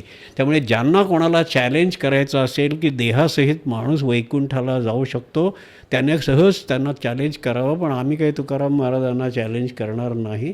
He has simply return that. आणि त्याच्यात त्यांनी ते पण लिहिलं आहे, कुडीसहित गुप्त झाला तुका. एका अभंगात त्यांनी स्पष्ट लिहिलं आहे, कुडीसहित गुप्त झाला तुका. म्हणजे ते जे कोल्हटकरांचं एक्सप्लेनेशन आहे, I think that is the key. आणि बिकॉज सायन्स, तो फुटबॉल मी तुम्हाला जो म्हटला की आपल्याला एक 4 इंचाचाच फुटबॉल दिसतो आहे, अजून मोठा सगळा फुटबॉल, तुम्ही तो सगळा कागद काढा, मग जेव्हा तुम्हाला सगळं सायन्स तुमच्या डोळ्यासमोर प्रगट होईल तेव्हा तुम्हाला या सगळ्या गोष्टींची सिक्रेट्स कळतील की this is not secret, this is also science, but we don't know today what that science is. तुम्ही ह्या तुकाराम गाथा जी इंग्लिशमध्ये अनुवादित केली, म्हणजे ऑलमोस्ट सगळीच गाथा तुम्ही खूप मनापासून वाचली असेल, त्याचा अभ्यास केला असेल. पण तुमच्या जवळ जाणारा एखादा अभंग किंवा एखादी ओवी? माझ्या मते कमीत कमी 100 अभंग असे आहेत की जे मला तोंडपाठ आहेत आणि जे सगळे मला प्रचंड आवडतात. एक मी तो आधी एक सांगितला, तो अभंग जो आहे तो अनुभूतीसाठी तो अभंग चांगला आहे की झालो सन्मुख तो कैसा, that is the key word. पण मला अतिशय गोड, म्हणजे वाथेचा जो गोडवा आहे ना, तो हा अभंग मी तुम्हाला पूर्ण दाखवा. जीवाचे जीवन अमृताची तनू, म्हणजे नारायणाचं वर्णन आहे. जीवाचे जीवन आणि अमृताची तनू. अमृताला जर तनू असेल तर ती कशी असेल, तर तो नारायण. आणि ब्रह्मांडभूषणू नारायण. सुखाचा सांगात, सुखाला जर आपल्या पंक्तीत कोणाला जेवायला बसवायचं असेल, घेऊन बसायचं असेल, सुखाचा सांगात अंतकासी अंत निजाचा निवांत नारायण. गोडाचेही गोड, गोडाला जर अजून काहीतरी गोड हवं असलं तर ते काय घेणार, तो नारायण. गोडाचेही गोड हर्षाचेही कोड. हर्षाला जर हर्ष व्हायचा झाला तर ते हर्षाचे कोड तो नारायण आहे. हर्षाचेही कोड प्रीतीचाही लाड, प्रीतीचाही लाड नारायण. भावाचा निज भाव नावाचाही नाव अवघा पंढरीराव अवतरलासे. तुका म्हणे जे हे साराचेही सार माझा अंगीकार तेणे केला. कसा गोडवा. हा एक अभंग आहे, खूप आहे तसे अभंग. तुकाराम महाराजांचं इतकं छान काम करतायत आणि आणखी एक ॲडिशन म्हणजे तुम्ही त्यांची गाणीही बनवली आहे. अभंगाचं रूपांतर तुम्ही गाण्यांमध्ये केलं, त्या गाण्याविषयी मला सांगा. हो, म्हणजे मला असं 2024 सालापासून वाटायला लागलं की मी 1974ला पहिल्यांदा अभंग तुकयाचे ती जी LP रिलीज झाली श्रीनिवास खळे आणि लता मंगेशकर, तर ती आम्ही विकत घेतली होती. ती रेकॉर्ड आम्ही सारखे ऐकायचो. तेव्हापासून मी अभंगांच्या प्रेमात पडलो. आणि फक्त तुकाराम महाराज असं नाही तर सगळ्या संतांचे अभंग माझ्या कॅसेटवर असायचे. मी नेहमी तेच ऐकायचो. गाडी चालवताना पण अभंग, फक्त फक्त अभंग. मला दुसरं काही लावायला आवडायचंच नाही कार चालू असताना. आणि माझ्या मते त्याचं माझ्या एक प्रोटेक्शन कवच मिळालेलं आहे मला. कारण अभंग चालू असताना माझ्या कुठल्याही गाडीला कोणीही येऊन ठोकलेलं नाही आहे. कारण लोकांचे जनरली ॲक्सिडेंट्स कसे होतात, आपण चूक करत नाही पण समोरचा येऊन ठोकतो आणि त्यामुळे आपला इलाज नसतो. पण मला जे काय माझ्या मते संरक्षण कवच आहे अभंगांचं, तर माझ्या गाडीला आजपर्यंत कोणी ब्रश पण केलेलं नाही आहे. आणि मला असं वाटलं, एकदा तर मी काविळीनं आजारी होतो तेव्हा मी नुसत्या C90च्या कॅसेट्स ऐकायचो झोपून, आणि माझी एनर्जी सगळी परत आली. मी आजारपणातून चांगला उठलो, माझी शक्ती परत आली, बॅडमिंटनची टुर्नामेंट जिंकलो. मला असं वाटायला लागलं 24 सालापासून की जो आनंद आपण अभंगातून लुटला तो आनंद कशामुळे मिळाला. की ते भीमसेननं गायलं म्हणून, लता मंगेशकरांनी गायलं म्हणून, कोणीतरी त्याला संगीत दिलं म्हणून हा आनंद मला प्राप्त झाला. तर आपण पण का काही अभंगाची गाणी तयार करू नये. चांगले नामवंत म्युझिक डायरेक्टर्स घ्यायचे, नामवंत सिंगर्स घ्यायचे, त्याचा खर्च आपण स्वतः करायचा. पण जगाला 4 असे अभंग द्यावे की जे आत्तापर्यंत याच्यावरती गाणी झालेली नाही आहेत. आपण स्वतः ते अभंग निवडायचे आणि त्याच्यावरती गाणी तयार करून ती लोकांना द्यायची. अजून 100 वर्ष लोक ते एन्जॉय करतील. जसे मी हजारो अभंग मी एन्जॉय केले, तसं लोकांना आपण पण अभंग द्यावे एन्जॉय करायला. या भावनेने प्रेरित होऊन मग मी केदार पंडित यांना अप्रोच केलं. केदार पंडितांना कल्पना फार आवडली. मग मी त्यांना एक 20-25 अभंगांची चॉईसेस काढून दिले. त्यातला त्यांना 2 अभंग फार आवडले. टाळ घोळ सुख नामाचा गजर, घोष जय जयकार ब्रह्मानंदू, हा एक तुकाराम महाराजाचा अभंग. आणि दुसरा इतुले करी देवा ऐके हे वचन, समूळ अभिमान जाळी माझा. हा दुसऱ्या अभंगात इतुले हा इतका गोड शब्द आहे की देवा फक्त एवढंच कर. इतुले, इतुले शब्द 4-5 वेळा तिथे आलेला आहे आणि अतिशय गोड झालेला आहे. तो अभंग यशोदा बुतकरनं गायला आहे. ही आमची सून आहे, माझा भाऊ चंदू, त्याचा मुलगा देवदत्तची बायको यशोदा. आणि केदार मग पहिला अभंग विश्वजित बोरवणकरची निवड केली. कारण माझ्या मते Vishwajit has a very huge potential. तो उद्याचा भीमसेन आहे. आवाज खूप छान, पहाडी आवाज आहे. आणि मी त्याला सांगतो की you are the Bhimsen of tomorrow. तर विश्वजितची आम्ही निवड केली. आणि टाळ घोळ सुख तो अतिशय सुंदर अभंग आषाढी एकादशीला आम्ही रिलीज केला. दुसरा अभंग कार्तिकीला केला. एक कार्तिकीचा सोहळा चला जाऊ पाहू डोळा म्हणून आहे, तो मयुरेश माडगावकरनं त्याचं संगीत दिग्दर्शन केलं. त्याच्यात सगळं कार्तिकीचं वर्णन आहे की पीक पिकले पंढरी आहे, म्हणजे सुख न समाये त्रिभुवनी.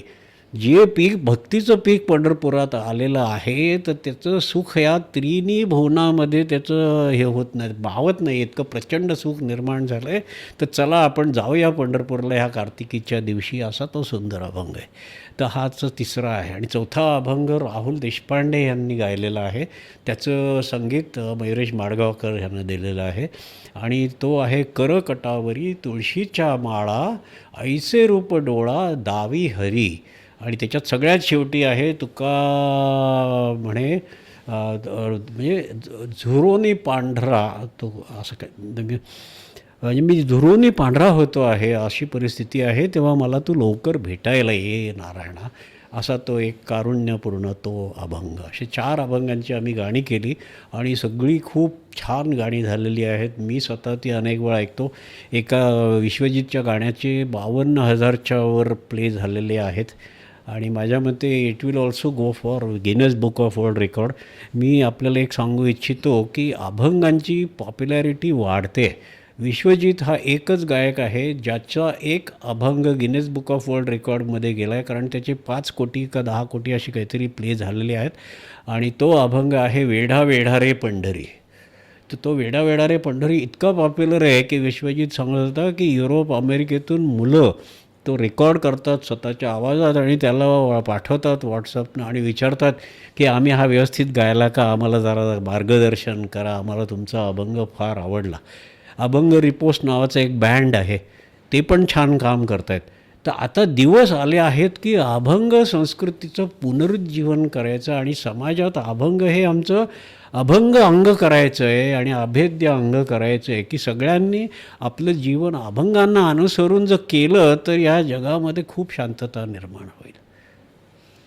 फडणीस सरांनी निर्मिती केलेल्या या सगळ्या गाण्यांच्या लिंक्स मी डिस्क्रिप्शनमध्ये देते, तुम्ही तिथे जाऊन ती गाणी बघू शकता. सर, पुढे मला असं विचारायचं आहे की तुकाराम महाराजांच्या विचारांमुळे सामान्य माणसाच्या जीवनात मोठा असा कुठला बदल झाला असं सांगता येईल का? हो, सामान्य माणसांना पूर्ण अश्युरन्स मिळाला की एक समाधान आणि की मला काय संस्कृत यायला पाहिजे असं नाही आहे, सुसंस्कृत असायला पाहिजे असं नाही आहे, गीतेचं पाठण हे करायला पाहिजे किंवा वेदाचं अध्ययन, मोठमोठे यज्ञ, तपश्चर्या वगैरे तसं काही नाही. कीर्तन, प्रवचन, अभंग आणि देवाशी आपलं हृदय प्रामाणिक ठेवायचं, सचोटी, प्रामाणिकपणा, प्रेम, अहिंसा हे सगळे जे आहेत 12 अभंग तुम्ही ऐकले तर 12 अभंगांमध्ये त्यांनी एक साधारण 25 गुण त्यांनी वर्णन केले आहेत की माणसाला हे 25 गुण आहेत, त्याच्यात ते 25 गुण फॉलो केले तर त्यांनी गॅरंटी दिली आहे की तुम्हाला परमेश्वर प्राप्ती होणार. त्याच्यासाठी मी तुम्हाला गॅरंटी देतो, मी पाया पडतो, मी तुम्हाला सांगतो की तुम्हाला मिळणार सगळं. तर सामान्य माणसाला अध्यात्माचा सगळ्यात सोपा मार्ग मिळाला, अतिशय सोपा मुक्तीचा मार्ग मिळाला. त्यामुळे सामान्य माणसाची त्यामुळे फक्त खूपच त्याच्यामुळे तुकाराम महाराज खूपच हे झाले, पॉप्युलर झाले.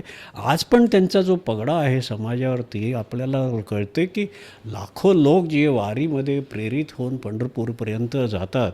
तर ही आपली महाराष्ट्राची जी संस्कृती आहे त्याचे 2 मुख्य दीपस्तंभ आहेत, ज्ञानोबा माऊली तुकाराम.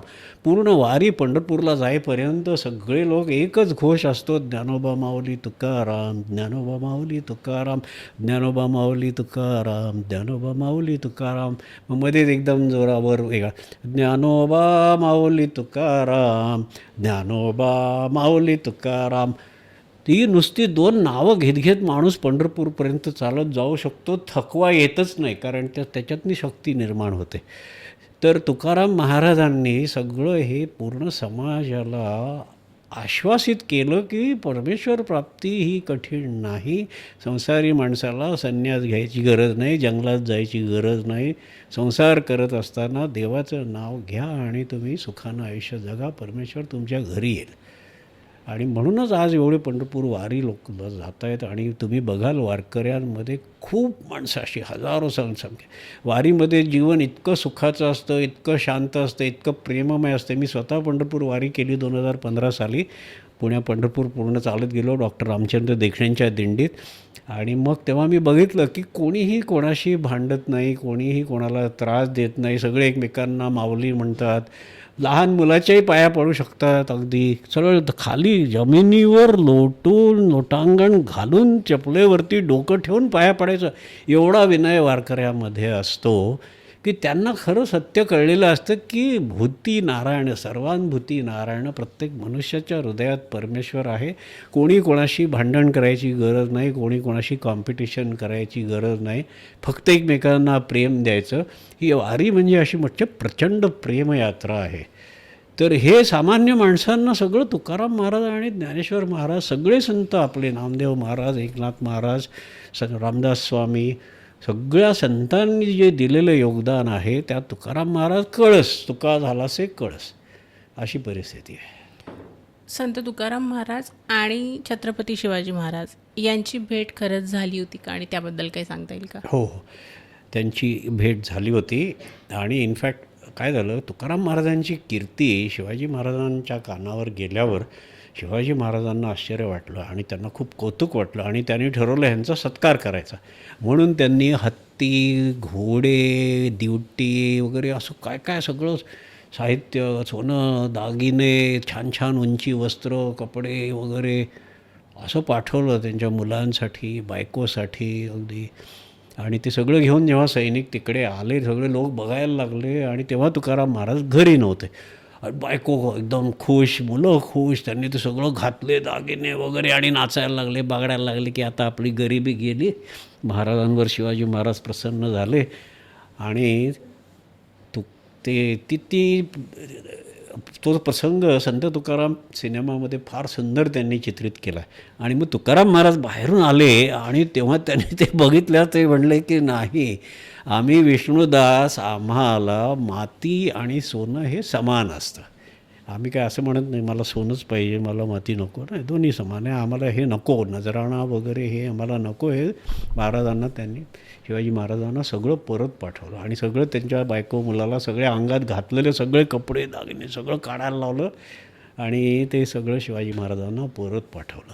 आता ही आपल्याला आज गोष्ट पटणार पण नाही. कदाचित सगळे म्हणतील की बायका मुलांनी त्यांनी काय पाप केलं होतं, त्यांनी इतके हालात दिवस काढले, गरिबीत दिवस काढले, असं करायला नको होतं वगैरे. पण संत महात्मा तुकाराम महाराज आणि त्यांची संताची दृष्टी, आपण सामान्य माणूस त्या लेव्हलला पोचूच शकत नाही. आपली झेपच नाही आहे तेवढी. आपली विचारशक्ती, त्यांची विचारची पद्धत, it is very difficult to comprehend. पण शिवाजी महाराजांना ते कळल्यावर त्यांचा आदर अजून अनेक पटीनं वाढला आणि शिवाजी महाराज त्यांच्या कीर्तनाला यायला लागले.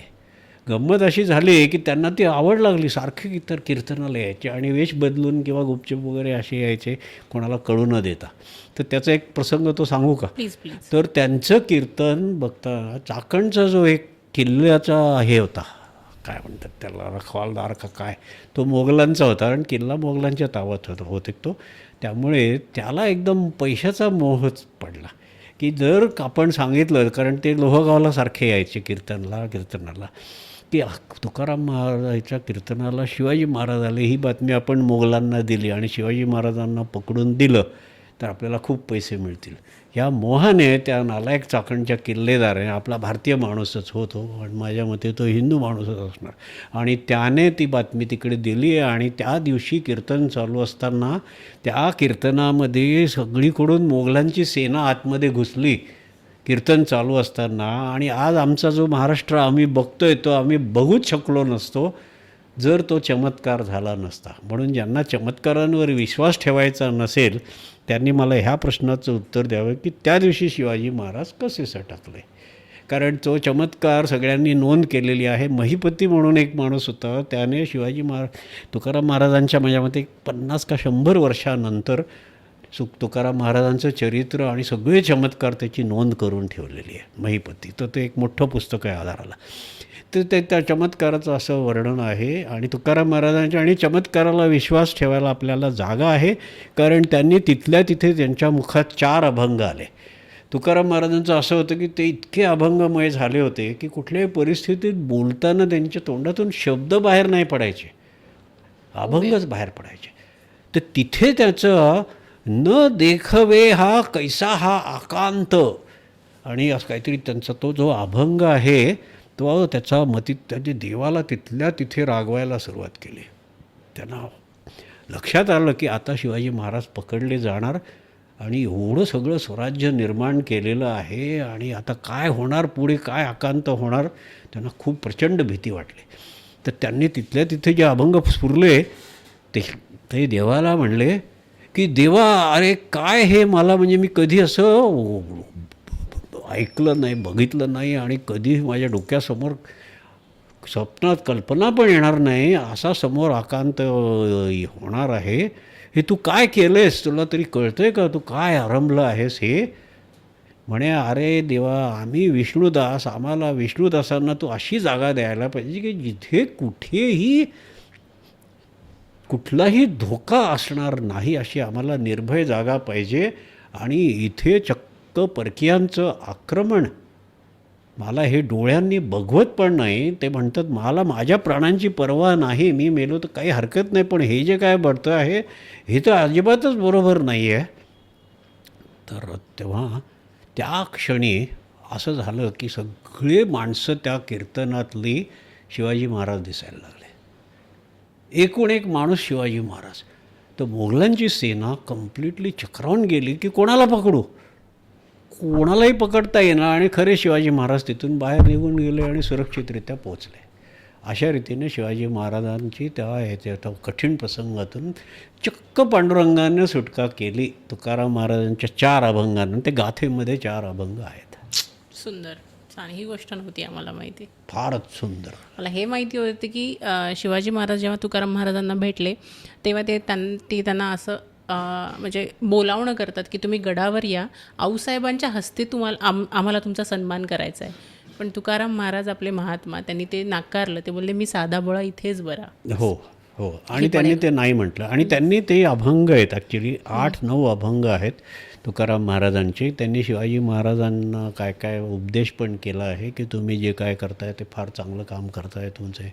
आणि ते 8 अभंग गाथेमध्ये आहेत. त्याच्यात त्यांनी ते लिहिले की आम्ही विष्णुदास, आम्ही असेच बरे, आम्हाला दगड का माती आणि सोनं हे सगळं सारखं असतं, आमचं क्षेत्र वेगळं आहे. परंतु त्यांनी महाराजांना खूप आशीर्वाद दिलेले, भरभरून भरभरून आशीर्वाद.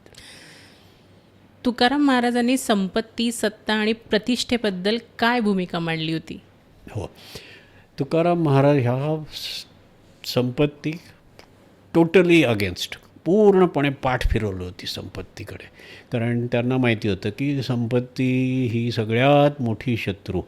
जो माणूस संपत्ती मिळाली की माणूस मदमस्त होतो आणि ते उन्मत्त होतो, इगो पोसला जातो, अहंकार वाढतो, संपत्तीचा भोग, त्याच्यातनं मग भोगाची इच्छा, हे सगळं. त्यामुळे ते मी रंकच बरा असंच त्यांचं म्हणणं होतं. आणि म्हणून त्यांनी हा नजराणा शिवाजी महाराजांनी पाठवलेला सगळा परत केला. कुठल्याही प्रकारचा पैशाचा मोह नव्हता. कीर्ती पण ते देवावरती रागवायचे की मला लोक नमस्कार करतात. ते म्हणायचे देवा तू म्हणजे मला फसवायसाठी करतो आहे का हे सगळं? मला अडकवायचा विचार आहे का तुझा? का लोक हे माझ्या पाया पडतात? मला हे अजिबात आवडत नाही. कारण मग अशा रीतीने तू मला माझा अहंकार वाढवशील आणि माझं सगळं तू माझं वाटोळं करणार आहेस. त्यामुळे ते प्रतिष्ठा नको, सत्ता नको, अधिकार, संपत्ती, सत्कार काहीही नको, अतिशय निरीच्छ असे त्यांचे विचार होते. जोडुनिया धन उत्तम व्यवहारे, उदास विचारे वेच करी, असाच काहीतरी तो प्रत्यय आलेला दिसतोय. पण मग ह्या संपत्तीचा मोह नसण्यामागे त्यांचा भूतकाळ आहे असं तुम्हाला नाही का वाटत? म्हणजे ते त्यांची वडिलोपार्जित सावकारी होती ना, आणि मग ती सावकारी तुकाराम महाराजांनी काही वर्ष त्याच्यामध्येही त्यांनी ते सांभाळलं आणि नंतर मात्र ह्याच्याविषयी काही सांगता येईल का अजून? हां, तर दुष्काळ पडल्यामुळे त्यांचं सगळं सावकारी बुडली, लोकांनी पैसे परत दिले नाही. आणि तुकाराम महाराज अतिशय दयाळू असल्यामुळे असं म्हणतात की त्यांनी ते सगळे ज्या कर्जाच्या पोथ्या होत्या त्या देखील बुडवून टाकल्या, नदीमध्ये फाडून टाकल्या. कोणाचं ठेवलं नाही की आपल्याला रेकॉर्ड पण नको कोणी किती पैसे घेतले होते आणि कोणी किती द्यायचे होते. एक तर दुष्काळात खायला अन्न नव्हतं, लोक खाण्यासाठी म्हणजे भुकेनं मरत होते. त्यांच्याकडे जे काय धान्य असायचं ते सगळं लोकांना देऊन टाकायची. त्यांना जर कोणी धान्य दिलं तर ते घरच्या ऐवजी तो बाहेरच्यांना द्यायचे. त्यांची बायको त्याच्यामुळे रागवायची की अहो घरी पोरांना खायला अन्न नाही, तुम्ही काय लोकांना देतात. त्यांचं म्हणणं सगळ्यांच्या जर हृदयात नारायण आहे, त्याला दिलं, ह्याला दिलं, सगळ्यांना ज्याची गरज आहे त्याला द्यायलाच पाहिजे असं. त्याच्यामुळे जो पहिले मागेल त्याला ते देऊन टाकायचे. तर ही अशी त्यांची सिच्युएशन होती. संपत्तीचा मोह नसल्यामुळेच हे असं झालं. आणि दुष्काळाचं जे होतं की त्याच्यामुळे सगळी संपत्ती गेली आणि गरिबी आली. ते एका काळी श्रीमंत असलेल्या फॅमिलीतले होते, पण नंतर त्यांना पूर्ण वाटोळं झालं, दुकान बंद झालं, धंद्यात वाटोळं झालं आणि संपूर्ण गरिबी आली. पण त्यांनी कधी त्याचा हे केला नाही. आणि ॲक्च्युली काय झालं, त्यात जे वैफल्य आलं ना, त्या वैफल्यामधून ते काय करावं सुचेना, म्हणून त्यांनी ठरवलं की वडिलोपार्जित देऊळ आहे पंढरपूरला, जे त्यांचे 8वे वंशज विश्वंभर बुवा, तर ते विठ्ठल भक्त आणि पंढरपूर वारी करायचे. म्हणजे तुकाराम महाराजांच्या 200 वर्षाआधीची गोष्ट असणार, 8 पिढ्या म्हणजे. आणि त्यांना वारी जमेना, आजारी पडले, म्हणून त्यांना वाईट वाटायला लागलं. तर त्यांच्या स्वप्नात विठोबा आले आणि म्हणले की अरे तू काळजी करू नको, तुला जमत नाही तर मीच तुझ्या घरी येणार आहे राहायला, तर तू उद्या डोहात जा आणि त्या डोहातून माझ्या मूर्ती काढ आणि स्थापना कर. तुझ्याकडे मीच राहायला येतो आहे, तुला पंढरपूरला यायची गरज नाही. तर त्या ज्या देहूला आपण ज्या मूर्ती बघतो आहे त्या तुकाराम महाराजांच्या 8व्या पिढीच्या पूर्वीच्या वंशजांना नदीच्या डोहात प्राप्त झालेल्या मूर्ती आहेत. आता त्या मूर्ती कोणी घडवल्या, त्या स्वयंभू आहेत, त्या कोणी घडवल्या का नाही घडवल्या का त्या आपोआप आल्या, again science is very difficult to explain हे. पण त्या मूर्ती तिथे, मग त्यांनी काय ठरवलं की देऊळ आहे तर आपण देवळाचं जरा पुनर्वसन करू. म्हणजे काय त्याला म्हणतात आपण पुनर्बांधणी करणं म्हणजे हां, तर देवळाचं जरा भंगलं होतं देऊळ, म्हणून त्याची रचना वगैरे त्यांनी जरा देऊळ दुरुस्त करायचं ठरवलं. त्याच्यात त्यांचं थोडं मन रमलं. मग त्यांना असं वाटायला लागलं की आता जरा टाळकरी बनायचं. मग जिथे जिथे कीर्तनं व्हायची तर तिथे ते टाळकरी म्हणून त्या कीर्तनाच्या मागे उभं राहायचे. कीर्तनकारानं एकदा म्हणजे ते मध्ये टाळ वाजवायला सुरुवात झाली की आपण तो चरण म्हणायचा, त्याच्यामागे रिपीट करायचा आणि टाळकरी म्हणून कीर्तनकाराला सपोर्ट द्यायचा. असे सुरुवात केली. मग हळूहळू त्यांचं मन त्याच्यात रमायला लागलं आणि ते मग पूर्णपणे परमेश्वर प्राप्तीच्या ओढीला लागले. म्हणजे पूर्ण वैफल्यातूनच ते उभे राहिलेत.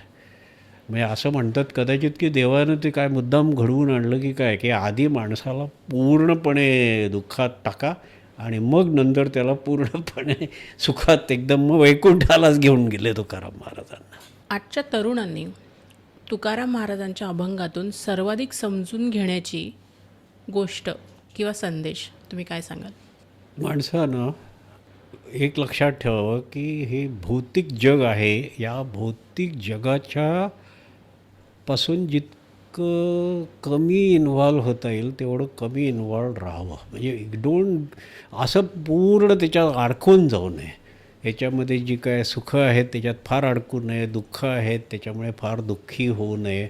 म्हणजे जास्तीत जास्त अंतर्मुख व्हावं.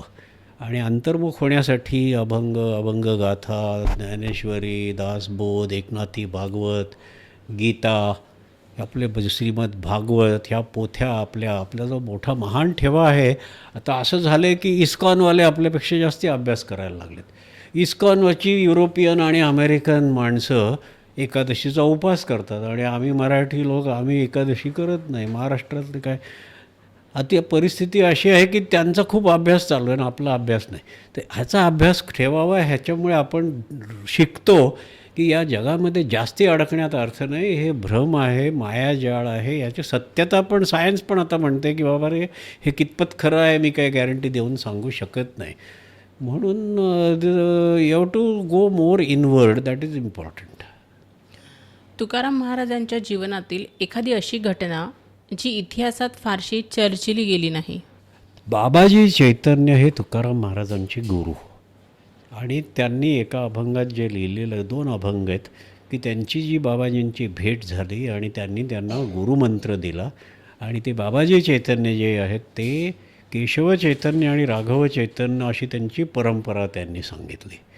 तर या घटनेवरती या जास्ती काही चर्चा विशेष होत नाही, कारण त्याच्यावरती जास्ती माहिती पण अवेलेबल नाही. काही लोकांनी शोधून काढले की बाबाजी चैतन्य आणि केशव चैतन्य, राघव चैतन्य हा कुठला संप्रदाय आहे, किती सालचा आहे वगैरे.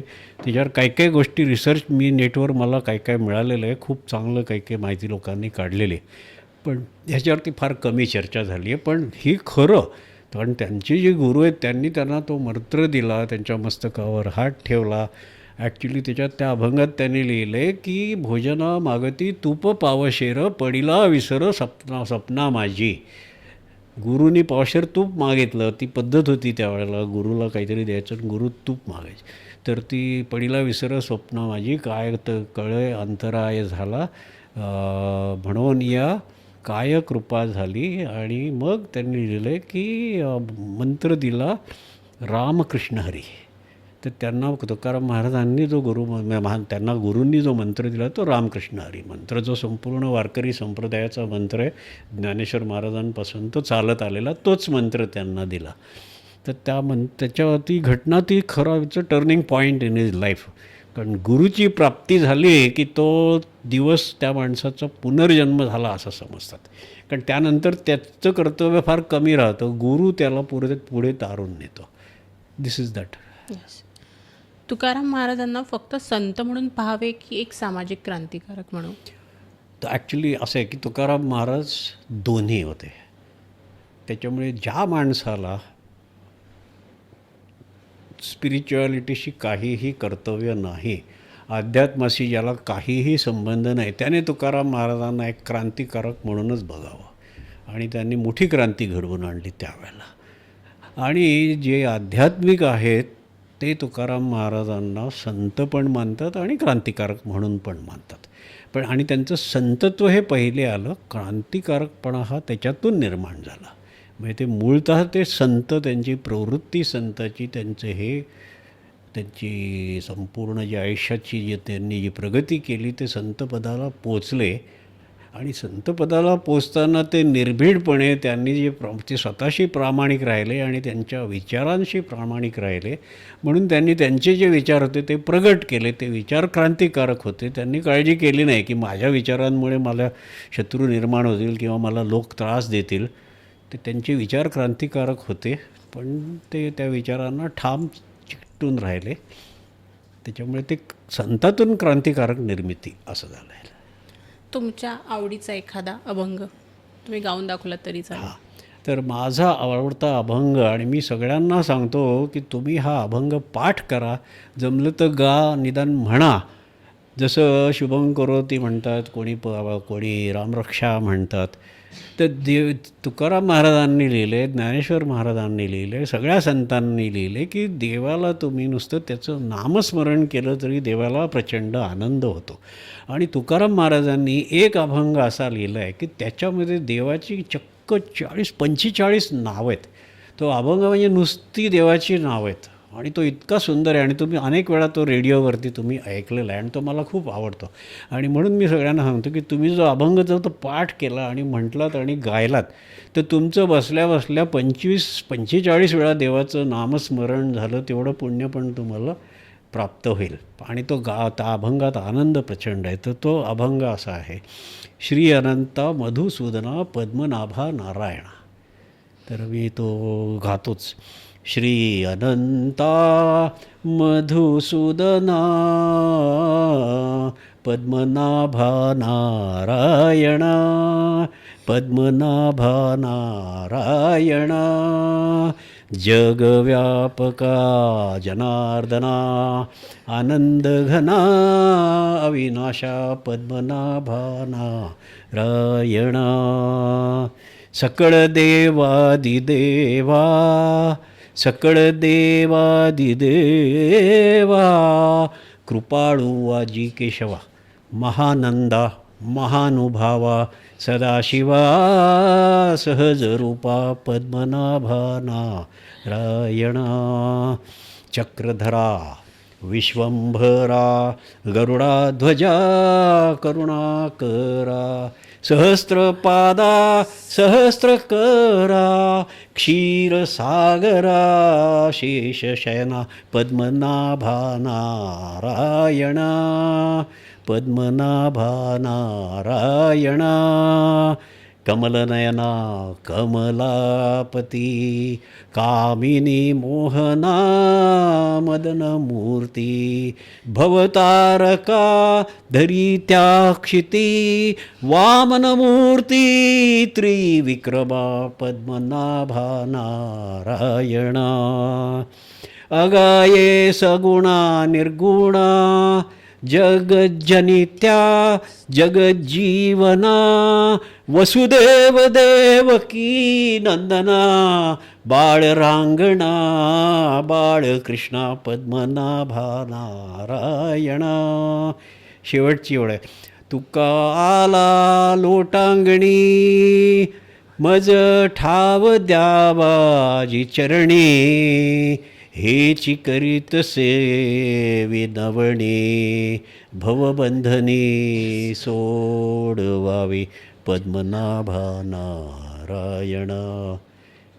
किती छान ना. देवाची नावं 45 नावं आहेत हो. आणि नुसतं नावांनी इतकं गाणं तयार होतं, काय कमाल आहे. म्हणजे इथेच त्याच्यामुळे तुकाराम महाराजांच्या अभंगात शक्ती जी आली म्हणतो ना, कोण करू शकेल. नुसते 45 नावं एकमेकात गुंफून गाणं तयार झालं बघा. मी माझ्या मुलाला जेव्हा हा अभंग शिकवला तेव्हा तो बोबडं बोलत होता. हां. आणि आत्ता हल्ली त्याला कळलंय की ही भगवान श्रीकृष्णाची एवढी नावं आहेत. सो त्याला मागच्या 2 महिन्यातच त्यांनी मला हा प्रश्न विचारला होता की मम्मा भगवान श्रीकृष्णाचीच नावं आहेत ह्या सगळी या अभंगामध्ये. हो. तुम्ही म्हणजे मी जेव्हा अभंग गात होतो तेव्हा तुमच्यात मी गाते हा गात होता. अभंग. तुम्हाला पाठ आहे. तानपुरा, तबला, पेटी हे तुम्हाला पाठ आमच्याकडे आहे. माझ्या बाबांनी मी 4थ्या वर्गात असताना शिकवलेला आहे हा अभंग. लक्षात माझ्या. हां, म्हणजे अर्थासकट. किती सुंदर, किती सुंदर. तर बुक गंगा प्रकाशननं ही सगळी पुस्तकं प्रकाशित केली आणि त्यामुळे ही सगळी ज्ञानगंगा इंग्लिशमधली अभंगगाथा जगाला प्राप्त झाली. हे त्यांनी केलेलं फार मोठं योगदान आहे. आणि माझी सगळ्यांना विनंती ही आहे की जितके तुमचे अमराठी लोक असतील किंवा आपली पण तरुण पिढी ज्यांना मराठी वाचनामध्ये वेग नाही म्हणून ते इंग्लिशमधून वाचन करणं जास्ती त्यांना आवडतं, त्यांच्यासाठी ही गाथा खूप उपयुक्त आहे. तर त्यांनी सगळ्यांनी आवर्जून ही पुस्तकं विकत घ्यावी आणि वाचावी. अशा रीतीने त्यांनी पण हे जी बुकगंगानं जे तयार केले योगदान दिलं आहे त्याला सपोर्ट करावा. कारण धार्मिक पुस्तकं पब्लिश करणं हे काय इतकं सोपं काम नाही, डेअरिंगचं काम आहे. अशा ह्याच्यामध्ये त्यांना जर लॉस आला तर पुढे ह्याच्यानंतरची पुढची कुठली भाषांतरं झाली तर ते प्रकाशित करणार नाहीत. आपण त्याच्यासाठी अशा गोष्टींना सपोर्ट करावं. तुम्ही कोणाला भेट द्यायची असेल तर हे 52 लोकप्रिय अभंगांचं पुस्तक भेट द्या. ह्या पुस्तकामध्ये खूप छान मजा आहे. या पुस्तकात प्रत्येक अभंगाला QR कोड आहे. 52 लोकप्रिय अभंग जे आपण नेहमी रेडिओवर ऐकतो ती अभंग आहेत, त्यांचं भाषांतर आहे. अभंग देवनागरीत छापला आहे, परत इंग्रजी म्हणजे रोमन लिपीत छापला आहे. ज्यांना देवनागरी वाचता येत नाही त्यांच्यासाठी इंग्रजीत छापला आहे. आणि मग त्याचा उजवीकडे भाषांतर आहे. आणि QR कोड स्कॅन केलं मोबाईलनं की तो अभंग तुम्हाला ऐकता येतो. मग भीमसेननं गायला असेल, लता मंगेशकरनं गायला असेल, कोणी गायला असेल, तर ह्या पुस्तकामध्ये 52 लोकप्रिय अभंग, त्यांची भाषांतरं आणि मग अशा रीतीने 52 गाणी ऐकायची सोय आहे. तर हे कोणालाही वाढदिवसासाठी, लग्नकार्य, लग्नाचा वाढदिवस, काहीही कारण नसताना लोकांना भेट देण्यासाठी अतिशय छान पुस्तक आहे. तर ही जर तुम्ही भेट दिलं तर कदाचित त्या माणसाला अभंगांची आवड पण लागेल. कदाचित त्याच्या आयुष्यात तो कदाचित एक मोठा बदल होऊ शकतो. अशी माझ्या लोकांना सगळ्यांना विनंती आहे. खूप छान. थँक्यू. तुका म्हणे होय मनासी संवाद, आपुलाची वाद आपणासी. आजच्या संवादातून नवे प्रश्न निर्माण झाले असतील, नवे विचार जागे झाले असतील, तर हाच या प्रवासाचा खरा हेतू आहे. पुन्हा भेटू एका नव्या विषयासह, नव्या दृष्टिकोनासह. नमस्कार. याच नोटवर इथेच हा पॉडकास्ट थांबवते. तुम्हाला पॉडकास्ट कसा वाटला नक्की कमेंटमध्ये सांगा. आषाढी एकादशीच्या मुहूर्तावर हा आपण इतका सुंदर पॉडकास्ट घेऊन आलेलो आहोत. दीपक फडणीस सरांची पुस्तकं, त्यांची गाथा जर तुम्हाला विकत घ्यायची असेल तर त्याचे सगळे डिटेल्स मी डिस्क्रिप्शनमध्ये देतेच आहे. पॉडकास्ट कसा वाटला नक्की कमेंटमध्ये लिहून सांगा. थँक्यू.